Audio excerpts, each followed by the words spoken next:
Hi ಎಲ್ರಿಗೂ ನಮಸ್ಕಾರ. ಹೇಗಿದ್ದೀರಾ? ಎಲ್ಲರೂ ಚೆನ್ನಾಗಿದ್ದೀರಾ ಅಂತ ಅನ್ಕೊತೀನಿ.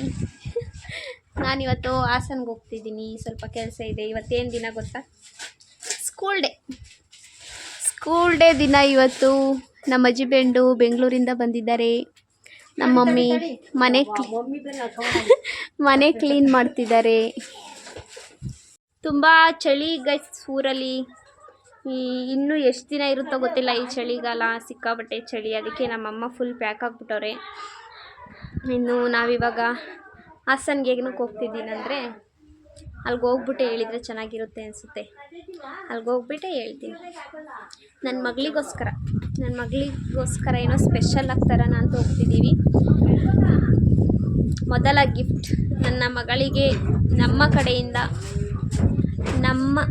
ನಮ್ಮ ಕಡೆಯಿಂದ ಮೊದಲ ಉಡುಗೊರೆ. ಸಿಗ್ತೀವಿ. ತುಂಬ ತಿಂಗಳುಗಳೇ ಆಗಿತ್ತು ನಾವಿಬ್ಬರು ಜೊತೆಲಿ ಈ ಥರ ರೌಂಡ್ಸ್ ಹೋಗಿ. ತುಂಬ ತಿಂಗಳು ಅಂದರೆ ಬೆಂಗಳೂರಲ್ಲಿ ಹೋಗ್ತಿದ್ವಿ ಪಾಪು ಆಗೋದಕ್ಕೂ ಮುಂಚೆ. ಪಾಪು ಆದಮೇಲಂತೂ ಇದೇ ಫಸ್ಟ್ ಟೈಮ್ ಇಬ್ಬರೇ ಹೋಗ್ತಿರೋದು. ಜೊತೇಲಿ ಪಾಪುನೂ ಕರ್ಕೊಂಡು ಹೋಗ್ಬೇಕಿತ್ತು, ಆದರೆ ಇವತ್ತು ಇಬ್ಬರೇ ಹೋಗ್ತಿದ್ದೀವಿ. ಖುಷಿ ಆಗ್ತೈತೆ. ಪಾಪು ಕರ್ಕೊಂಡು ಹೋಗೋಕ್ಕೇನಿಲ್ಲ, ಆದರೆ ನಮ್ಮಿಬ್ಬರಿಗೆ ಇರುತ್ತಲ್ಲ ಫಸ್ಟ್ ಹೆಂಗಿದ್ವಿ ಇವಾಗ ಹೆಂಗೆ ಅನ್ನೋ ಥರ ಹಂಗೆ. ಇನ್ನು ಒಡವೆ ಅಂಗಡಿಗೆ ಹೋಗಿದ್ವಿ. ಚೈನ್ ತಗೊಳ್ಳೋಣ ಅಂತ ಪಾಪುಗೆ ಒಂದು ಶಾರ್ಟ್ ಚೈನ್ ಮಾಡಿಸಿದ್ವಿ. ಆದರೆ ಅದನ್ನ ಇಲ್ಲಿ ವೀಡಿಯೋ ಮಾಡ್ಕೊಳಕ್ಕಾಗಲಿಲ್ಲ. ನಮ್ಮ ಆಂಟಿ ಗುಂಡು ತಗೊಂಡಿದ್ರು, ಅದನ್ನು ಮಾತ್ರ ತೋರಿಸ್ತಿದ್ದೀನಿ. ಚೈನ್ ನೆಕ್ಸ್ಟ್ ಟೈಮ್ ಯಾವಾಗಾದರೂ ತೋರಿಸ್ತೀನಿ. ಬರ್ತಾ ಗೋಲ್ಗಪ್ಪ ಕಾಣಿಸ್ತು. ಇನ್ನು ಅದನ್ನು ತಿಂದೇ ಇರೋದಕ್ಕಾಗುತ್ತಾ? ಖಂಡಿತವಾಗ್ಲೂ ತಿನ್ನಬೇಕು. ಗೋಲ್ಗಪ್ಪ ಇಲ್ಲದೆ ನಾನಿಲ್ಲ. ಮತ್ತು ಇವಾಗ ಟೈಮ್ ಆಲ್ರೆಡಿ ಎಷ್ಟಾಗಿದೆ? 7:30 ಆಗಿದೆ. ಅಲ್ಲಿ ಫಂಕ್ಷನ್ ಆಲ್ರೆಡಿ ಸ್ಟಾರ್ಟ್ ಆಗಿಬಿಟ್ಟಿದೆ. ನಾನಿನ್ನು ಇಲ್ಲೇ ಇದ್ದೀನಿ. ಪಾಪನ ಬಿಟ್ಟು ಹೋಗಬೇಕು ಮನೇಲಿ. ನಾನು ಫಂಕ್ಷನ್ ಮುಗಿಸ್ಕೊಂಡು ವಾಪಸ್ ಬಂದುಬಿಡ್ತೀನಿ. ನಾನು ಹೇರ್ ಸ್ಟೈಲು ನನ್ನ ತಂಗಿ ಮಾಡಿಕೊಟ್ಟು ಹೋಗಿದ್ದಾಳೆ. ಚೆನ್ನಾಗಿ ಬಂದಿದೆಯೋ ಇಲ್ಲೋ ಗೊತ್ತಿಲ್ಲ. ಮಾಡಿಕೊಟ್ಟು ಹೋಗಿದ್ದಾಳೆ. ಇನ್ನು ಮುಖ ತೊಳೆದಿಲ್ಲ. ಡ್ರೆಸ್ ಹಾಕೋಬೇಕು, ರೆಡಿ ಆಗಬೇಕು. ಎಲ್ಲ ಹೋಗಿರೋದ್ರಿಂದ ನಾನು ಅಪ್ಪ ನನ್ನ ಮಗಳು 3 ಜನ ಇದ್ದೀವಿ. ನಮ್ಮ ಮನೆಯವ್ರು ಬಂದು ಕರ್ಕೊ ಹೋಗ್ತಾರೆ. ನನ್ನ 4-5 ಜನ ಇದ್ದಾರೆ ಮಾಡೋರು. ಒಂದು ಮಗಳೇ ಬಂದು ಕರ್ಕೊ ಹೋಗ್ತಾರೆ. ಅಷ್ಟರಲ್ಲಿ ರೆಡಿ ಆಗಿಬಿಡ್ಬೇಕು. ಹೇರ್ ಸ್ಟೈಲು ಹೆಂಗೆ ತೋರಿಸೋದು ಗೊತ್ತಿಲ್ಲ. ಫೋಟೋ ಇದ್ದರೆ ಫೋಟೋ ತೊಗೊಂಡ್ಬಿಟ್ಟು ಹಾಕ್ತೀನಿ. ನಮ್ಮ ಅಪ್ಪಜಿಗೆ ಸ್ವಲ್ಪ ರೈಸ್ ಮಾಡಬೇಕು. ರೈಸ್ ಮಾಡಿ ಇಟ್ಬಿಟ್ರೆ ಅವ್ರು ಊಟ ಮಾಡ್ಕೊತಾರೆ. ನಿದ್ದೆ ಬರ್ತೈತೆ ಇವಾಗಲೇ. ಇಷ್ಟೊತ್ತು 1-2 ಸಲ ಡ್ಯಾನ್ಸ್ ಮಾಡ್ಕೊಂಡೆ. ಫಸ್ಟ್ ಟೈಮ್ ಸ್ಟೇಜ್ ಮೇಲೆ ಡ್ಯಾನ್ಸ್ ಮಾಡ್ತಿರೋದು. ಸ್ವಲ್ಪ ಭಯ ಜಾಸ್ತಿ ಆಗ್ತಿದೆ. ಅಂದರೆ ಪಾಪ ಹೋಗೋಕ್ಕೂ ಮುಂಚೆ ಕೆಲಸ ಮಾಡಬೇಕಾದ್ರೆ ಡಿಮಾರ್ಟಲ್ಲಿ ಕೆಲಸ ಮಾಡಬೇಕಾದ್ರೆ ಮಾಡಿದ್ದೆ. ಅಂದರೆ ಅಲ್ಲಿ ಬರೀ ನಾವು ಕೆಲಸ ಮಾಡ್ತಿದ್ವಲ್ಲ ಅಷ್ಟು ಜನ ಮಾತ್ರ. ಅದೊಂದು ಕಂಫರ್ಟ್ ಝೋನ್ ಥರ ಇತ್ತು. ಇವಾಗ ಎಷ್ಟು ಜನ ಇರ್ತಾರೋ ಗೊತ್ತಿಲ್ಲ. ಫಸ್ಟ್ ಟೈಮ್ ಒಂದು ಸ್ಟೇಜ್ ಹತ್ತಿ ಪರ್ಫಾರ್ಮ್ ಮಾಡ್ತಿದ್ದೀನಿ. ನಿಜವಾಗ್ಲೂ ಒಳಗೆ ಪುಕ್ಕ ಅಂತೈತೆ. ಗೊತ್ತಿಲ್ಲ ಹೆಂಗೆ ಮಾಡ್ತೀನೋ ನೋಡೋಣ. ಅದನ್ನು ಶಾರ್ಟ್ಸಲ್ಲಿ ಅಪ್ಲೋಡ್ ಮಾಡೋಕ್ಕೆ ಟ್ರೈ ಮಾಡ್ತೀನಿ. ಆ ವಿಡಿಯೋ ನಂಗೆ ಸಿಕ್ಕಿದೆ. ಅಪ್ಲೋಡ್ ಮಾಡ್ತಾರೆ. ಆ ಸ್ಕೂಲ್ದು ಯೂಟ್ಯೂಬ್ ಚಾನಲ್ ಇದೆ, ಅಲ್ಲಿ ಅಪ್ಲೋಡ್ ಮಾಡ್ತಾರೆ. ನಮಗೂ ಕಳಿಸ್ತಾರೆ. ನೋಡೋಣ. ವಿಡಿಯೋ ಹೇಗೋ ಮಾಡ್ಕೊಂಡಿರ್ತಾರೆ. ಅಲ್ಲಿಗೆ ಹೋಗ್ಬೇಕಾದ್ರೂ ತೋರಿಸ್ತೀನಿ. ಅಲ್ಲಿಗೆ ಹೋದ್ಮೇಲೂ ಲೈಟಿಂಗ್ಸ್, ಡೆಕೋರೇಷನ್ ಎಲ್ಲ ಆದಷ್ಟು ತೋರ್ಸೋಕ್ಕೆ ಟ್ರೈ ಮಾಡ್ತೀನಿ. ಎಷ್ಟೊತ್ತಾಗುತ್ತೋ ಗೊತ್ತಿಲ್ಲ ಬರೋದು. ನನ್ನ ಮಗಳನ್ನ ಬೇರೆ ಬಿಟ್ಟು ಹೋಗೋದು. ಅವಳು ಬಂದು ರಚೆ ಮಾಡೋ ಅಷ್ಟರಲ್ಲಿ ಬೇಗ ಮುಗಿಸ್ಕೊಂಡು ಬಂದುಬಿಡ್ಬೇಕು. ನಾನು ರೆಡಿ ಆದಮೇಲೂ ತೋರಿಸ್ತೀನಿ. ಇವಾಗ ಸ್ವಲ್ಪ ಅಪ್ಪಂಗೆ ಸ್ವಲ್ಪ ರೈಸ್ ಮಾಡಿ ಇಟ್ಬಿಡ್ತೀನಿ. ಇನ್ನೇನು ಎಲ್ರಿಗೂ ಮಾಡಬೇಕು. ನೋಡೋಣ, ಅಲ್ಲೇ ಎಲ್ಲಾದರೂ ಊಟ ಇದ್ದರೆ ಮಾಡ್ಕೊಂಬರ್ಬೋದು. ಸ್ವಲ್ಪ ರೈಸ್ ಮಾಡಿರ್ತೀನಿ. ಭಯ ಆಗ್ತೈತಿ ನನಗೆ. ನಾನೇ ಎಷ್ಟು ಸಮಾಧಾನ ಮಾಡ್ಕೊತಿದ್ದೀನಿ. ನನ್ನ ತಂಗಿಗೂ ಹೇಳ್ದಂಗಂತ ಭಯ ಆಗ್ತೈತೆ ಅಂತ. ಅವಳೇ ಏನಾಗಲ್ಲ ಬಾರೆ ನಾನು ಇರ್ತೀನಿ ಅಂತಂದ್ಲು. ನಿಜವಾಗ್ಲೂ ಸಕ್ಕ ಟೆನ್ಷನ್ ಆಗ್ತೈತಿ. ಏನೋ ದೊಡ್ಡ ಎಕ್ಸಾಮ್ ಬರಿಬೇಕಲ್ಲೂ ನನಗಿಷ್ಟು ಟೆನ್ಷನ್ ಇರಲಿಲ್ಲ. ಅಷ್ಟು ಜನಗಳ ಮುಂದೆ ಡ್ಯಾನ್ಸ್ ಮಾಡಬೇಕಲ್ಲ ಅಂತ. ನನಗಂತೂ ಕಾದು ಸಾಕಾಗೋಯ್ತು. ಬೇಗ ಮುಗಿಸ್ಬಿಟ್ರೆ ಟೆನ್ಷನ್ ಆದರೂ ಕಮ್ಮಿ ಆಗುತ್ತೆ. ಇವ್ರು ಮುಗಿಸ್ತಾನೆ ಇಲ್ಲ, ಸ್ಟಾರ್ಟೇ ಮಾಡಿಲ್ಲ ಅಂತೆ. ಇನ್ನೂ ಭಾಷಣ ಏನೋ ಮಾಡ್ತಿದ್ದಾರಂತೆ. ಇಷ್ಟೊತ್ತು ಪ್ರೈಸ್ ಕೊಟ್ಟಾಯಿತು, ಸ್ಕೂಲ್ ಬಗ್ಗೆ ಹೇಳಿದ್ದಾಯಿತು. ನಾನು ಮನೇಲೇ ಕೂತ್ಕೊಂಡು ಎಲ್ಲ ತಿಳ್ಕೊತಿದ್ದೀನಿ. ಇನ್ನೂ ಸ್ಟಾರ್ಟ್ ಮಾಡಿಲ್ಲ. ಏನು ಮಧ್ಯರಾತ್ರಿ ಆಗುತ್ತಿಲ್ಲ ನಾವು ಹೋಗಿ ಡ್ಯಾನ್ಸ್ ಮಾಡೋ ಅಷ್ಟರಲ್ಲಿ. ಇನ್ನು ನಮ್ಮ ಮೇಡಮರು ಎದ್ಬಿಟ್ರು. ಆವಾಗಲೇ ಎದ್ಬಿಟ್ರು. ಏನು ಮಾಡೋದು, ಇವಳನ್ನ ಮಲಗಿಸ್ಬಿಟ್ಟು ಬೇರೆ ಹೋಗಬೇಕು. ಏನು ಮಾಡ್ತಾಳೋ, ಮಲ್ಕೊಂತಾಳೋ, ಬಿಡ್ತಾಳೋ. ಹಾಂ, ಏನು ಮಾಡ್ತೀನಿ ಮಿಲಿ, ಗೊತ್ತಿಲ್ಲ ಏನು ಮಾಡ್ತಾಳೆ ಅಂತ. ಇನ್ನೂ ರೆಡಿ ಆಗಬೇಕು. ಅವರಲ್ಲಿ ಸ್ಟಾರ್ಟ್ ಆಯಿತು ಅಂದ್ಕೂಡಲೇ ನಾನು ಇಲ್ಲಿ ರೆಡಿ ಆಗಿಬಿಟ್ಟು ಇನ್ನೊಂದೆರಡು ಸಲ ಡ್ರೆಸ್ ಹಾಕೊಂಡು ಮಾಡೋಕ್ಕಾಗುತ್ತೋ ಇಲ್ಲೋ ಗೊತ್ತಿಲ್ಲ. ಪ್ರಾಕ್ಟೀಸ್ ಮಾಡ್ಕೊತೀನಿ. ಮಾಡಿದ್ದೀನಿ ಪ್ರಾಕ್ಟೀಸು, ಆದರೂ ಅಲ್ಲಿ ಬಿದ್ದೋಗ್ಬಿಟ್ರೆ ಲೆಂತ್ ಉದ್ದ ಇದೆ, ಲೆಹಂಗ ಬೇರೆ ಆಗ್ತಿರೋದು ಅಂತ ಭಯ. ಬಿದ್ದೇನೋ ಹೋಗಲ್ಲ, ನಿಧಾನಕ್ಕೆ ಮಾಡ್ತೀನಿ, ತೊಂದರೆ ಏನಿಲ್ಲ. ನಗ್ತಾವಳೆ, ನಾನು ಮಾತಾಡೋದು ನೋಡೋದು ನಗೋದು.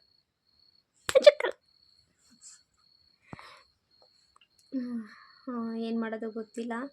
ಅಂದರೆ ಸ್ಕೂಲಲ್ಲೆಲ್ಲ ಮಾಡಿದ್ದೀನಿ. ಯಾವಾಗ ಮಿಡ್ಲಿ ಸ್ಕೂಲಲ್ಲಿದ್ದಾಗ, ಹೈಸ್ಕೂಲಲ್ಲಿಲ್ಲ, ಮಿಡ್ಲಿ ಸ್ಕೂಲಲ್ಲಿದ್ದಾಗೆಲ್ಲ ಮಾಡಿದ್ದೀನಿ. ಅವಾಗೆಲ್ಲ ಡ್ಯಾನ್ಸ್ ಅಂದರೆ ಫಸ್ಟ್ ಇರ್ತಿದ್ದೆ. ಇವಾಗ ತುಂಬ ಗ್ಯಾಪ್ ಆಯ್ತಲ್ಲ, ಸ್ವಲ್ಪ ಟೆನ್ಷನ್ ತಡೆಯೋದಕ್ಕಾಗ್ತಿಲ್ಲ. ಆ ಟೆನ್ಷನ್ಗೆ ಹಸಿ ಬೇರೆ ಆಯಿತು. ಊಟ ಬೇರೆ ಮಾಡಬೇಕು. ಇನ್ನು ಎಷ್ಟೊತ್ತಾಗುತ್ತೋ ಏನೋ ಗೊತ್ತಿಲ್ಲಪ್ಪ. ಭಗವಂತ ಬೇಗ ಮುಗಿಸ್ಬಿಡಿಯಪ್ಪ. ಬೇಕಿತ್ತ ಅಂತ ಅನ್ನಕ್ಕೆ ಹೋಗ್ಬಾರ್ದಪ್ಪ. ನನ್ನ ಖುಷಿಗೋಸ್ಕರ ನಾನು ಮಾಡಿದ್ದು.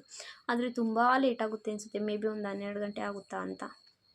ನಾನು ಹೋಗಿ ಡ್ಯಾನ್ಸ್ ಮಾಡೋ ಅಷ್ಟರಲ್ಲಿ ಅಷ್ಟೊತ್ತಿನಲ್ಲಿ ಇವಳನ್ನ ಬಿಟ್ಟೋಗಿ ಇನ್ನೇನಪ್ಪ ನೋಡ್ಕೊತಿದ್ದೆ.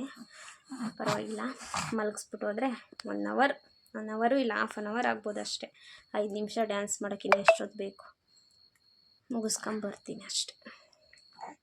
ಆಲ್ ದ ಬೆಸ್ಟ್ ಹೇಳು ಮಗಳೇ ನನಗೆ. ಆಲ್ ದ ಬೆಸ್ಟ್ ಹೇಳಲ್ಲ, ಬಾಯೊಳಗಡೆ ಬೆಳ್ಳಾಕಂತಾಳೆ ಅಷ್ಟೆ. ಆಲ್ ದ ಬೆಸ್ಟು ಇಲ್ಲ, ಯಾವ ಬೆಸ್ಟು ಇಲ್ಲ. ಇನ್ನೂ ನಾನು ರೆಡಿ ಆಗ್ತಿದ್ದೆ. ಟೈಮ್ ಆಲ್ರೆಡಿ 10 ಗಂಟೆ ಆಯಿತು. ನಾನು ಹೋಗೋ ಅಷ್ಟರಲ್ಲಿ 10 ಗಂಟೆ ನನ್ನ ತಂಗಿ ಫೋನ್ ಮಾಡಿದ್ಲು. ಬೇಗ ಬಾ, ಯಾವ್ಯಾವುದೋ ಸಾಂಗ್ ಎಲ್ಲೆಲ್ಲೋ ಹಾಕ್ಬಿಟ್ಟು ಡ್ಯಾನ್ಸ್ ಮಾಡಿಸ್ತವ್ರೆ, ಬೇಗ ಬಾ ನೀನು, ಆಮೇಲೆ ನೀನು ಮುಗ್ದೋದ್ರೆ ಏನು ಮಾಡ್ತೀಯಾ ಅಂತ. ಆಮೇಲೆ ನಾನು ನಮ್ಮ ಮನೆಯವರು ಬಂದರು ಅಷ್ಟೊತ್ತಿಗೆ. ಅವ್ರು ಪ್ರೋಗ್ರಾಮ್ ಸ್ಟಾರ್ಟ್ ಆಗೋ ಅಷ್ಟರಲ್ಲೇ ಬಂದ್ಬಿಟ್ಟವ್ರೆ, ಇನ್ನೂ ಭಾಷಣ ಮಾಡ್ತವ್ರೆ ಅಂತ ಅಂದ್ಬಿಟ್ಟು. ಅಲ್ಲಿಗೆ ರೀಚ್ ಆಗಿ ಡ್ಯಾನ್ಸ್ ಎಲ್ಲ ಮುಗಿಸ್ಕೊಂಡು ಇನ್ನು ಅವರು ಐಸ್ ಕ್ರೀಮ್ ಕೊಡಿಸಿದ್ರು, ತಿನ್ಕೊಂಡು ವಾಪಸ್ ಮನೆಗೆ ಬಂದ್ವಿ. ನಾವು ಅದನ್ನು ಮುಗಿಸೋ ಅಷ್ಟರಲ್ಲಿ ನಮ್ಮಪ್ಪ ಒಂದು 10 ಸಲ ಫೋನ್ ಮಾಡಿದರು, ಅಳ್ತವಳೆ ಬಾ ಅಂತ. ಅಂದರೆ ಅವಳು ಎತ್ಕೊಂಡು ಓಡಾಡಬೇಕು, ಆಗಿದ್ರೆ ಮಾತ್ರ ಸುಮ್ಮನೆ ಇರ್ತಾಳೆ. ಇದು ನೆಕ್ಸ್ಟ್ ಡೇ. ನೆನ್ನೆ ಸ್ಕೂಲ್ ಡೇ ಎಲ್ಲ ಮುಗೀತು. ಬರೋ ಅಷ್ಟರಲ್ಲಿ ನೈಟು. ನಾನು ಬಂದಿದ್ದು 1 ಗಂಟೆಗೆ. 1 ಗಂಟೆಗೆ ಬೇಗ ಮುಗಿಸ್ಕೊಂಬಂದ್ಬಿಟ್ಟೆ. ಇನ್ನು ಅಮ್ಮ ಅವರೆಲ್ಲ ಬಂದಿದ್ದು 2 ಗಂಟೆ ಆಗಿತ್ತು. ಆವಾಗ ಊಟ ಮಾಡಿ ಮಲ್ಕೊಂಡು ಬೆಳಗ್ಗೆ ಎದ್ದಾಗ 10 ಗಂಟೆ. ನೆನ್ನೆ ವ್ಲಾಗು ಮತ್ತೆ ಎಂಡ್ ಮಾಡೋಕ್ಕಾಗಲಿಲ್ಲ, ಕಂಟಿನ್ಯೂ ಮಾಡೋದಕ್ಕೆ ಇನ್ನೇನು 1 ಗಂಟೆ ರಾತ್ರಿ ಇನ್ನೇನು ವ್ಲಾಗ್ ಕಂಟಿನ್ಯೂ ಮಾಡೋದು ಆಗಲಿಲ್ಲ. ಅದಕ್ಕೆ ಇವತ್ತು ಸ್ಟಾರ್ಟ್ ಮಾಡ್ತಿದ್ದೀನಿ.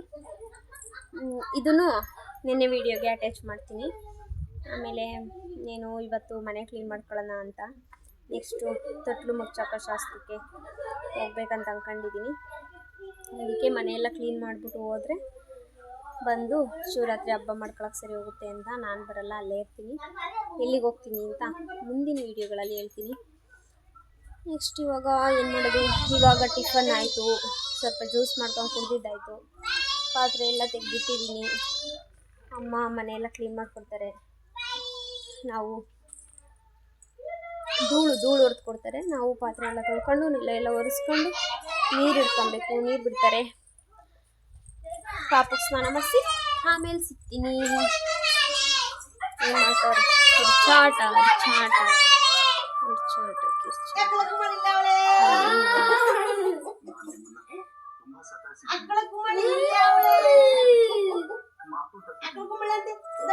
ಅಕ್ಕಳ ಗುಮ್ಮಳೆ ಮಿಲ್ಲನ ರೇ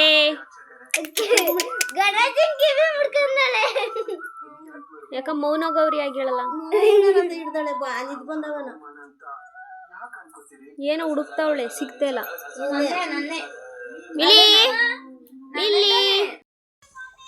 ತುಂಬ ದಿನಗಳಾಗಿತ್ತು ಬಿಸಿಲಿಗಿತ್ತು. ಈ ಡ್ಯಾನ್ಸು ಪ್ರಾಕ್ಟೀಸು ಅಂತ ಹೋಗ್ಬಿಟ್ಟು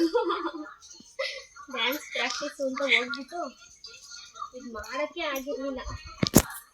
ಇವತ್ತು ಸ್ವಲ್ಪ ಬಿಸಿಲಿಗಿಟ್ಟು ಎಲ್ಲ ಕೊಂಡ್ವಿ ಮತ್ತೆ ಹಾಕ್ತಿದ್ದೀನಿ. ಇನ್ನು ನಾನು ತೊಟ್ಲು ಮುಚ್ಚೋ ಶಾಸ್ತ್ರ ಮಾಡ್ತಿದ್ದೀನ 5 ತಿಂಗಳಿಗೆ, ಅದಕ್ಕೆ ಹೋಗ್ತಿದ್ದೀನಿ. ಎಲ್ಲಿಗೆ ಹೋಗ್ತೀನಿ ಅಂತ ಹೋಗ್ತೀನಲ್ಲ ಆವಾಗಲೇ ತೋರಿಸ್ತೀನಿ. ಆವಾಗ ಹೋದಾಗ ಅಮ್ಮ ಇದೆಲ್ಲ ತೊಳೆದಿಟ್ಟಿರುತ್ತೆ. ಇವಾಗ ಸದ್ಯಕ್ಕೆ ಹಂಗೆ ಬಿಸಿಲಿಗೆ ಹಾಕ್ಬಿಟ್ಟು ಮತ್ತೆ ಹಂಗೆ ಎತ್ತಿಟ್ಕೊತಿದ್ದೀನಿ. ಎತ್ತಿಟ್ಕೊತಿದ್ದೀನಿ ಎತ್ತಿಟ್ಕೊತಾ ಇದ್ದೀನಿ. ಇನ್ನೇನು ಹೇಳಬೇಕು, ನಿದ್ದೆ ಬಂದೇಳಂಗೆ ಆಡ್ತಾವಳೆ. ಸ್ನಾನ ಮಾಡಿಸಿ ಬೇಗ ಮಲಗಿಸ್ಬೇಕು. ಮಲಗಿಸಿದ್ರೆ ಒಂದಷ್ಟು ಕೆಲಸಗಳು ಆಗೋಗ್ಬಿಡುತ್ತೆ. ಶ್ವೇತಾ ಮೇಡಮ್ ಅವರು ಸ್ವಲ್ಪ ಬಗ್ಗಿ ಕೆಲಸ ಮಾಡಿದರೆ ಇನ್ನೂ ಬೇಗ ಆಗುತ್ತೆ. ಸೋಂಬೇರಿ ಗೈಸ್, ನನ್ನ ತಂಗಿ ಸೋಂಬೇರಿ. ಏನಾದ್ರು ಕೆಲಸ ಹೇಳಿದರೆ ನನಗೆ ಮೂಡ್ ಬರಬೇಕು. ಅದ್ಯಾವ ಥರ ಮೂಡ್ ಬರಬೇಕು ಗೊತ್ತಿಲ್ಲ ನನಗಂತೂ. ಮಾಡ್ತಿದ್ದೀಲ್ವ ವಿಡಿಯೋನ ನನ್ನ ಬಗ್ಗೆ ಹೇಳ್ತಿದ್ದೀಯ ಅಂತ? ಚಿಕ್ಕಿ ಎಲ್ಲಿ ಈ ಕಡೆ ಕಡೆ ತೋರ್ಸ್ಪ. ಏನು ಒಳಗಡೆ ಐತೆ, ಹೋಗು. ಅಲ್ಲಿ ಕಾಟ್ ಮೇಲೆ ಇತ್ತು ಕಣ್ಲ, ಕಾಟ್ ಮೇಲೆ ಐತೆ ನೋಡೋಗು. ನಾನೇನು ಮಾತಾಡ ಏನೋ ಹೇಳ್ತಿದ್ದೀನಿ ನನ್ನ ಬಗ್ಗೆ. ನಿಮ್ಮಂತ ಆಗ್ತಿರ್ಬೇಕಾದ್ರೆ ನಾನು ಹೆಂಗೆ ಕೆಲಸ ಮಾಡಲಿ? ನೀವೇ ಎಲ್ಲ ಮಾಡ್ತಿದ್ದೀರಲ್ಲ. ಕೊನೆಯ ಮಗಳು ಸೋಂಬೇರಿ ಮಗಳು. ಸೋಂಬೇರಿ ಮತ್ತೆ ಸಮಾಚಾರ ಹೇಳ್ಬೇಕು ದೊಡ್ಡರು. ನಿಮ್ಮ ಕಡೆಗೂ ತಿರ್ಗಿಸ್ಕೊಳ್ಳಿ ಸ್ವಲ್ಪ. ಬೇಡ, ಇಲ್ಲಿ ತಿರ್ಗಿಸ್ಕೊಳ್ಳಿ. ಮತ್ತೆ ಏನಾದ್ರು ಕಂಟೆಂಟ್ ಯೋಚನೆ ಮಾಡಿದ್ಯಾ? ಹೋಗ್ತಿದೆಯಲ್ಲ ಅದೇ ಒಂದು ಕಂಟೆಂಟ್. ಎಲ್ಲಿಗೆ ಅಂತ ಸಸ್ಪೆನ್ಸ್ ಅದೆಲ್ಲ ಹೇಳ್ಬಾರ್ದು, ಸೀಕ್ರೆಟ್. ನಾನು ಹೋಗ್ಬೇಕಾದ್ರೆ ನಿಮ್ಮನ್ನು ಜೊತೆಲಿ ಕರ್ಕೊಂಡು ಹೋಗ್ತೀನಿ. ಗೊತ್ತಿಲ್ಲ ಹೆಂಗ್ ವಿಡಿಯೋ ಮಾಡ್ಕೊಂಡು ಹೋಗ್ತೀನಿ. ಇಲ್ಲೇ ಇಷ್ಟೊಂದು ಅವ್ನು ಮಾಡ್ತಿರೋ ಕೆಲಸ ಆಯ್ತು. ಮನೇಲಿ ಹೆಂಗಾರ ಮಾಡ್ಬಿಡ್ಬೋದು, ಹೊರಗಡೆ ಹೆಂಗಾರ. ಗೌಡ ಡ್ಯಾನ್ಸ್ ಮಾಡಿದಾನೆ ಗೈಸ್, ಡ್ಯಾನ್ಸ್ ಮಾಡಿದಾನೆ. ಅದು ಹೆಂಗ್ ಮಾಡಿದ್ನೋ ಏನು. ನನ್ನ ಮಗಳಂತೂ ಸುಸ್ತಾಗೋಗಿದ್ದು. ಡ್ಯಾನ್ಸ್ ಮಾಡ್ತಾಳೋ ಇಲ್ವೋ ಅನ್ಕೊಂಡಿದ್ದೆ. ಸದ್ಯ ಮುಗಿಸ್ಬಿಟ್ಟು ಚೆನ್ನಾಗಿ ಮಾಡಿದ್ಲು. ಯಾರು? ನಿನ್ ಮಗಳು ಅಕ್ಕ. ಮತ್ತೆ ನನ್ನ ಮಗಳು ಅಂತಿದ್ದೀನಿ. ಯಾರು? ಸರಿ, ನನ್ನ ಮಗಳಿಗೆ ಸ್ನಾನ ಮಾಡಿಸಿ ಕೆಲಸ ಎಲ್ಲ ಮುಗಿಸಿ ಮಧ್ಯೆ ಸಿಕ್. ನಾನು ಬೆಳಗ್ಗೆಯಿಂದ ವಿಡಿಯೋ ಮಾಡಬೇಕು, ವ್ಲಾಗ್ ಮಾಡಬೇಕು ಅಂತ ನಾನು ಅನ್ಕೊಂಡಿದ್ದೆ. ಈ ನನ್ನ ಗಂಡ, ನನ್ನ ಯಜಮಾನ, ನನ್ನ ಪತಿ ದೇವ ನನ್ನ ಫೋನ್ ಎತ್ಕೊಂಡು ಅವ್ರ ಊರಿಗೆ ಹೋಗ್ಬಿಟ್ಟವ್ರೆ.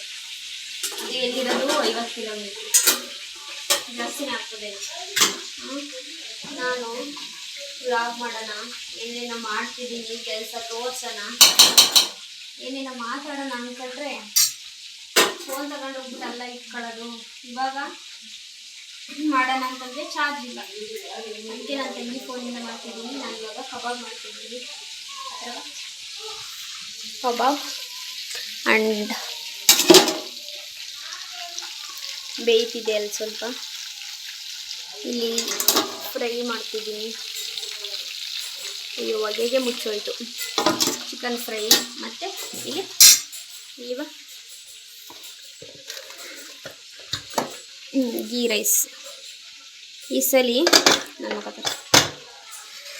ಎಂತ ಸಣ್ಣಕ್ಕಿ ಇರಲಿಲ್ಲ, ಅಂದರೆ ಸೋನಾ ಮಸೂರಿ ಅಕ್ಕಿ ಇರಲಿಲ್ಲ. ಅದಕ್ಕೆ ಸೊಸೈಟಿ ಅಕ್ಕಿಗೆ ಗೀ ರೈಸ್ ಮಾಡಿದ್ದೀನಿ. ನೋಡೋಣ ಹೆಂಗೆ ಬರುತ್ತೆ. ಚೆನ್ನಾಗಿದ್ರೆ ನೆಕ್ಸ್ಟ್ ಟೈಮ್ ನಿಮಗೂ ತೋರಿಸ್ತೀನಿ. ಈಗ ಸ್ವಲ್ಪ ಕಬಾಬ್ ರೆಡಿ ಆಗಿದೆ, ತಿನ್ನಬೇಕು. ಇಷ್ಟೇ ಕೊಟ್ಟರೆ ಹೆಂಗಲ್ಸಿ ಗೊತ್ತಾ? ಎರಡೇ ಎಲ್ರಿಗೂ ಒಂದೊಂದು ಪೀಸ್ ಹೋಗ್ಬಿಟ್ರೆ ಮುಗೀತು. ಮತ್ತೆ ಇನ್ನು ಕಾಯ್ಕೊಂಡು ಕುತ್ಕೋಬೇಕು. ಅದಕ್ಕೆ ಇನ್ನೊಂದು ಸ್ವಲ್ಪ ಹಾಕಿದ್ವಿ, ಆಮೇಲೆ ಎಲ್ರಿಗೂ ಹಾಕೋಣ ಅಂತ ಅಂದ್ಬಿಟ್ಟು ಗ್ರೀನ್ ಚಟ್ನಿ ಮಾಡಿದ್ದೀನಿ. ಅದಕ್ಕೋಸ್ಕರ ಗ್ರೀನ್ ಚಟ್ನಿ ಜೊತೆ ಕಬಾಬ್ ತಿಂತಾಯಿದ್ರೆ ಅದ್ರ ಟೇಸ್ಟೇ ಬೇರೆ, ನೆಕ್ಸ್ಟ್ ಲೆವೆಲ್.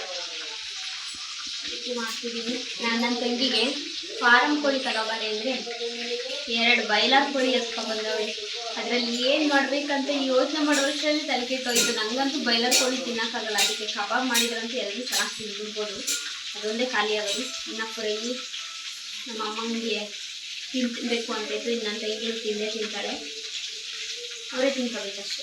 ನೋಡೋಣ, ಚೆನ್ನಾಗಿರೋ ಮಾತ್ರ ನಾನು ತಿಂತೀನಿ. ನಂಗೆ ಹೆಂಗಿರ್ಬೇಕು, ಉಪ್ಪು ಖಾರ ಎಲ್ಲ ಹತ್ತಿ ಬಾಯಿ ನೀರು ಬೇರೆ ಬರ್ತೈತೆ ಕಬಾಬ್ ನೋಡಿ ಖಾರ ಎಲ್ಲ ಹತ್ತಿ ಚೆನ್ನಾಗಿ ಖಾರವಾಗಿದ್ರೆ ತಿನ್ಬೋದು, ಇಲ್ಲಾಂದರೆ ಅದನ್ನು ತಿನ್ನೋಕ್ಕಾಗೋದೇ ಇಲ್ಲ, ಬೆಣ್ಣೆ ತಿನ್ನಂಗೆ ಅನಿಸುತ್ತೆ. ಅದಕ್ಕೆ ಚೆನ್ನಾಗಿ ಬೇಯಿಸ್ತಿದ್ದೀನಿ, ಖಾರ ಸ್ವಲ್ಪ ಜಾಸ್ತಿನೇ ಹಾಕಿದ್ದೀನಿ. ನೋಡು ಹೆಂಗಿರುತ್ತೆ ಟೇಸ್ಟ್, ನಾ ತಿನ್ಬೇಕಾದ್ರೆ ಹೇಳ್ತೀನಿ. ಕಬಾಬ್ ಮಾಡಿ ಕೊಟ್ಟಿದ್ದೀನಿ, ಎಲ್ಲರೂ ಕ್ಯಾಂಡಲ್ ಲೈಟ್ ಡಿನ್ನರ್ ಮಾಡ್ತಾರಲ್ಲ, ಕ್ಯಾಂಡಲ್ ಲೈಟ್ ಕಬಾಬ್ ತಿಂತವ್ರು ಇವರೆಲ್ಲ. ಕ್ಯಾಂಡ್ಲಿಲ್ಲ, ಯಾವುದೋ ನನ್ನ ಮಗಳ ಆಟ ಸಾಮಾನಿಂದ್ರ ಜೊತೆ ಕಬಾಬ್ ತಿಂತವ್ರೆ. ಅಲ್ಲೊಂದು ಜೋಡಿ, ಇಲ್ಲೊಂದು 2 ಜೋಡಿ, 4 ಜನ, ನಾನೊಬ್ಳು ಸಿಂಗಲ್. ಅದು ತಡಿ ಟಾರ್ಚ್ ಆನ್ ಮಾಡಿ ತೋರಿಸ್ತೀನಿ. ಈ ಲೈಟಲ್ಲಿ ತಿಂತವ್ರೆ.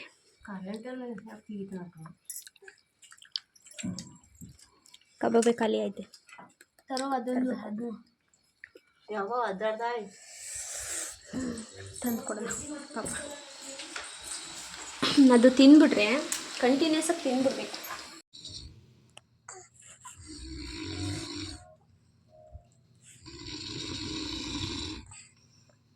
ಇಲ್ಲಿ ನನ್ನ ಮಗಳು ನೈಟ್ ಮಲ್ಕೊಂಡಿದ್ವಿ, ಪಾಪ ಅವರಪ್ಪ ಸ್ವಲ್ಪ ಸುಸ್ತಾಗ್ಬಿಟ್ಟಿತ್ತು, ಊರಲ್ಲಿ ಕೆಲಸ ಮಾಡ್ಕೊಂಬಂದು. ಗೊರಕೆ ಜೋರಾಗೆ ಐತೆ, ಅದನ್ನು ನೋಡ್ತಾಳೆ ನಗ್ತಾಳೆ. ನನಗೆ ನಿದ್ದೆ ಬರ್ತಿದೆ, ಮಲ್ಕೊಳಕ್ಕೆ ಬಿಡ್ತಿಲ್ಲ ಇವಳು. ಬರೀ ಅವ್ರ ಅಪ್ಪನ ಗೊರಕೆ ನೋಡೋದೇ ಆಯಿತು, ನಗೋದೇ ಆಯಿತು. ರಾತ್ರಿ ಅರ್ಧ ಟೈಮ್ ನಿದ್ದೆ ಆಗೋಯಿತು. ಇನ್ನು ನನ್ನ ಪರಿಸ್ಥಿತಿನೋ ಹೆಂಗಾಗ್ಬಿಟ್ಟಿತ್ತು ಅಂತ ನಿಮಗೆ ನೆಕ್ಸ್ಟ್ ವಿಡಿಯೋದಲ್ಲಿ ಹೇಳ್ತೀನಿ. ಇವತ್ತಿಗೆ ಈ ವಿಡಿಯೋ ಇಷ್ಟೇ. ಈ ವಿಡಿಯೋ ನಿಮ್ಗೆ ಇಷ್ಟ ಆಗಿದ್ದರೆ ಲೈಕ್ ಮಾಡಿ, ಶೇರ್ ಮಾಡಿ, ಕಮೆಂಟ್ ಮಾಡಿ, ಸಬ್ಸ್ಕ್ರೈಬ್ ಮಾಡ್ಕೊಂಡು ವಿಡಿಯೋ ನೋಡಿ. ದಯವಿಟ್ಟು ಸಬ್ಸ್ಕ್ರೈಬ್ ಮಾಡ್ಕೊಳ್ಳಿ. ಪವನಪುತ್ರಿ ವ್ಲಾಗ್ಸ್ ಮರಿಬೇಡಿ. ಹೀಗೆ ನೋಡ್ತಾ ಇರಿ, ಎಂಜಾಯ್ ಮಾಡ್ತೀರಿ. ಬಾಯ್.